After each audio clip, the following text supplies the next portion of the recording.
Help me reach 6,000 subscribers. Give the video a like and share your thoughts in the comments. I read every single one. Thank you. I've always believed respect isn't something you demand from people. It's something you offer and hope they reflect back. For most of my relationship with Liama, I thought we shared that understanding. She was brilliant, sharp-witted, and funny in a way that made entire rooms shift toward her. I admired that confidence. I never expected she'd twist it into something cutting. The night everything shifted happened at a celebration I helped fund. Her best friend's engagement party. I pitched in because she told me it was important to her and I wanted to support the people she valued. It didn't bother me. I've always been generous where it counts. But that night I learned generosity means nothing to someone who only sees you as an accessory. I showed up a bit late carrying a box of wine I grabbed because the caterer ran short. The moment I stepped inside, I saw Liama across the room, glowing in a navy dress that caught every bit of light. She spotted me too, paused, smirked, and walked over wearing the overly polished smile she used when she wanted to impress everyone around her. What she did next wasn't the kind of thing that hurts right away. It sinks under your skin, waits, and then spreads like fire. She gestured toward me as her friends gathered. Everyone, this is Evan, she said in a sugary tone. My chauffeur. Tonight. They chuckled, quick, polite, unsure. I didn't. I froze, holding that ridiculous box of wine like some delivery guy. I tried to shrug it off, assuming she meant it as a clumsy joke, but then she leaned in close, perfume heavy and expensive, and spoke in a low whisper only I could hear. You're lucky I even let you in, she murmured. Just stay out of the way. Don't embarrass me. That moment didn't stab, it sliced clean and cold, and it told me something I had avoided admitting. She no longer saw me as a partner, just someone convenient, someone who paid for things, someone she didn't mind stepping on to look a little taller. In front of her friends, I stepped back, gave a small nod, and forced a thin smile. Sure, I said quietly. Wouldn't want to embarrass you. But inside, something settled. A calm, icy clarity. She thought she controlled the moment. She thought I'd swallow the humiliation. She had no idea what I planned to do next. Not revenge, not pettiness, just truth. The kind that doesn't need to shout to be devastating. I set the wine on the serving table, stepped aside, and watched her blend back into the crowd. She spoke loudly, laughed louder, and kept glancing at me as if checking that I was still playing the obedient accessory. The more she performed, the more her insecurity showed. Her closest friends, Mila, Harper, and Ashlyn, stood near her, but their expressions had shifted since witnessing the earlier interaction. They didn't look amused. Mila even shot me a small apologetic smile. She'd always been the most observant. Later, as dinner was served, I noticed people whispering. Some looked at me puzzled, others sympathetic. Word travels quickly in tight social circles, especially when someone acts like royalty at a party they didn't pay for. Still, I kept silent. Silence is a weapon most people don't realize is sharp. While she soaked up attention at the head table, I walked over to the event coordinator, a woman named Jenna who'd been kind all night, to confirm something important. The donation list for the engagement party had been finalized earlier that day, and whose name sat at the top in bold print? Not hers. Mine. I didn't give money for recognition.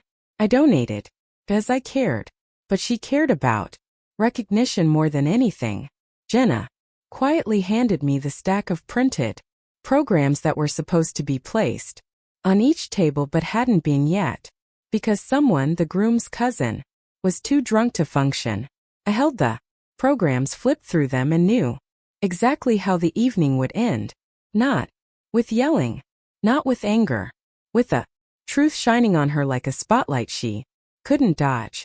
Before I moved, Mila approached me, speaking softly. Evan, "Are you okay?" Because what she said earlier. "I'm fine," I replied gently. "Thank you." She hesitated. "She's been different lately. I've noticed." Then she said something I didn't expect. "You deserve better. And I think tonight she's about to find that out." I didn't answer. Just gave a polite, quiet smile and gathered the programs because the whole room was about to learn exactly who paid for the evening, and Liama was about to watch her perfectly curated world fall apart one printed page at a time. Walked to the center of the room, holding the programs like trophies. The music dimmed slightly as a few people glanced my way. Curious, Liama noticed. Instantly, her laughter stopped for a split second, sharp enough that I saw her pause mid-smile. She scanned the crowd, probably assuming someone interrupted her. No one had. I opened the top program, cleared my throat, and began to read calm and steady. Tonight's celebration was made possible by several generous contributors. I began, voice low but clear. And at the very top of that list, I let the pause linger, letting eyes drift toward her. "Evan Matthews." A wave moved through the room. Murmurs. Confused stares. Liama's eyes widened, her jaw tightening. She took a step toward me as if she could somehow erase the words from existence. "Evan," she hissed, sharp and stunned, but the microphone carried my voice louder. "Yes, Evan," I said evenly.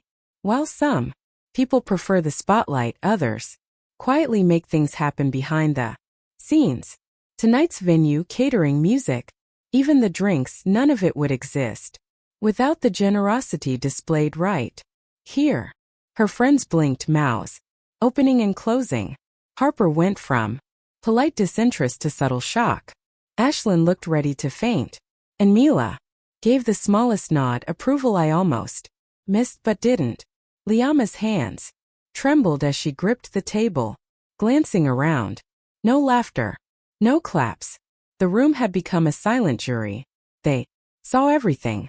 She introduced me as a chauffeur, whispered cruel things, and yet I was the one who made the night possible.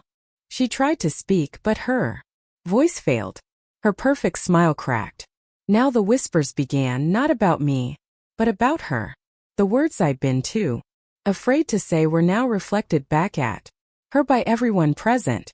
I continued, softer, letting the meaning settle. Respect, kindness, loyalty, they're not just words. They're behaviors. And tonight actions speak louder than any title, joke, or whisper. Place the stack of programs on the table in front of her, neat, deliberate, final. Her hands hovered over them, shaking. She opened the first page, scanning the names. Then the murmurs grew, this time from her own friends. "I had no idea Evan did all this," one whispered. "I thought she organized it," another muttered. Her carefully constructed image began to crumble piece by piece. Every forced smile, every performance for attention, every cruel comment she'd thrown at me, all of it collapsed at her feet. I didn't gloat. I didn't raise my voice. I simply watched the truth settle. Watching someone sink under the weight of their own arrogance isn't cruelty, as balance. Finally she looked at me. Her eyes, usually so certain, were wide with something new. Real fear. She began, but I lifted a hand. "Let's stop pretending," I said, calm and steady. "You introduced me as your chauffeur. You told me I was lucky to be here. And yet," I let a quiet pause fill the space between us like a courtroom. "Here I am, the one who made tonight possible, the one who handled everything, the one people are talking about now, not you." She seemed to shrink, barely visibly, as if the truth physically pressed her down. Her friends didn't comfort her. No one moved. She stood alone in a room full of witnesses. Her reputation shattered. Silently, perfectly, irreversibly. Took a deep breath, feeling a calm I hadn't felt in years. Not revenge. Not victory. Just clarity. The humiliation she had tried to put on me had finally returned to its source. No theatrics. No anger. Just truth. I stepped away toward the exit. People murmured as I passed.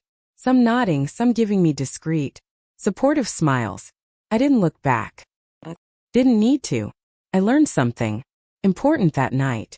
Dignity isn't about standing in the spotlight. It's about quietly, steadily being someone who respects themselves and others. And sometimes the most powerful truth doesn't shout, it simply exists undeniable as the illusion around it falls apart. As I walked into the cool night air, the laughter and chatter behind me faded. Liama would eventually leave the party, surrounded by people who now saw her for who she really was. I didn't need to belong to her world anymore. I had my own, built quietly, carefully, with integrity and patience. And that, more than anything, was something she could never take. The night sky was clear. Stars scattered like drifting thoughts. Let the silence settle, letting the peace sink in, the kind that comes not from revenge or pride, but from knowing you acted rightly.